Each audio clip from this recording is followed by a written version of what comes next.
folks. This video, I'm going to go over the process on how to set up and configure the micro SD card for your Raspberry Pi. First thing we got to do is we got to go to this website, https://raspberrypi.com/software. And in here, you can download the installer for your computer. In my case, I am using a Mac, so I am going to download the installer for Mac. You can also do it for Windows or Linux, depending on the operating system you're running. So, download for Mac. Okay, and the installer has been downloaded to my computer. So I'm going to launch it.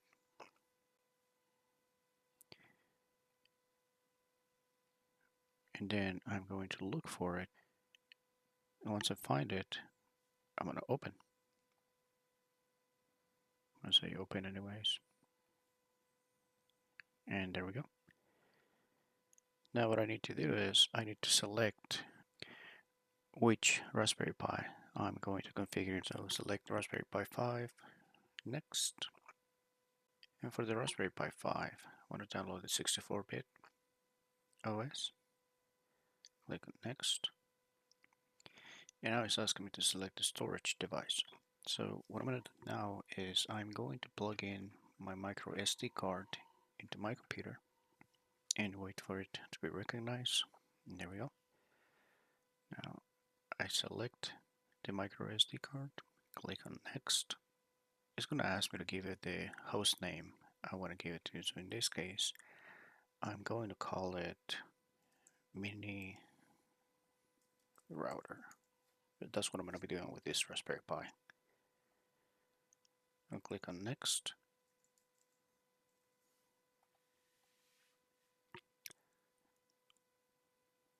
Time zone, I'm going to put in Chicago. Keyboard layout US, click on next. The username, JLeo, password, click on next. In this case, I am not going to configure Wi-Fi.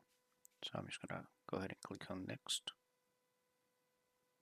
And in here, I am going to enable SSH. The reason for it is because this Raspberry Pi is going to be managed via command line primarily. So I don't need to have a keyboard, mouse, and monitor connected to it.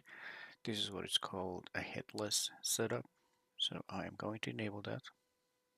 And I'm going to say that I can use the authentication password that I just set on a step before. Click on next. I am not going to enable the Raspberry Pi Connect, but you can if you like. If you want to know what Raspberry Pi Connect is, you can click on it and it will give you the information. It's just basically a web interface that you can access the Raspberry Pi from. But in my case, I am not going to use that, so I am going to close this. I am not going to enable Raspberry Pi Connect. I'm going to click on next. And it's going to give me the summary of what I did. So the device is a Raspberry Pi, 64-bit OS, micro SD card. I got the host name, location ID, user account, and enabled SSH. So I'm going to click on right. And it's giving me this message saying that anything and everything currently in the SD card, if there's anything, it will be deleted. And the OS with the configurations we just said will be written in it. So I'm going to click on I understand, erase, and write. And these messages you may or may not see, since I am using an Apple computer, it's giving me this prompt. But if you're using a Windows or Linux, you might not see any of this. And if you do, just click on allow or permit on all and let it do its magic. And it's done right in the SD card. Now it's going to verify, making sure everything got written and it's not corrupted. Once the verification ends, we will be good to go and ready to insert the SD card in the Raspberry Pi and turn it on for the first time.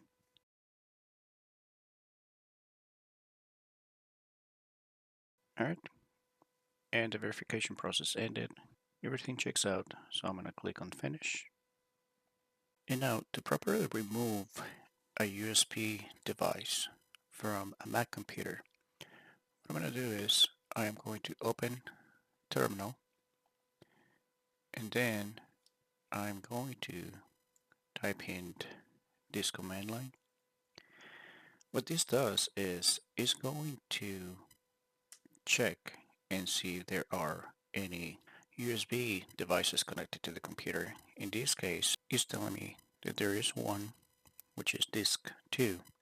Alright, and to remove it safely, I'm going to run this command line to eject the micro SD card in my case. So type in disk util eject space /dev/n and whatever disk number is telling me that it found connected to the computer. I'll click enter, and this disk has been ejected. Alright, and now the Raspberry Pi has the micro SD card in, USB connectors for the keyboard and mouse, micro display port, and I'm going to plug in power.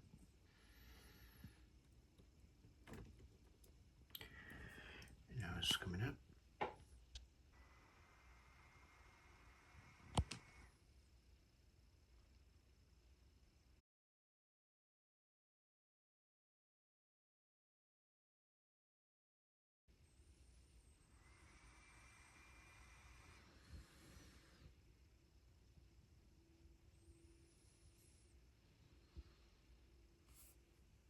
There we go.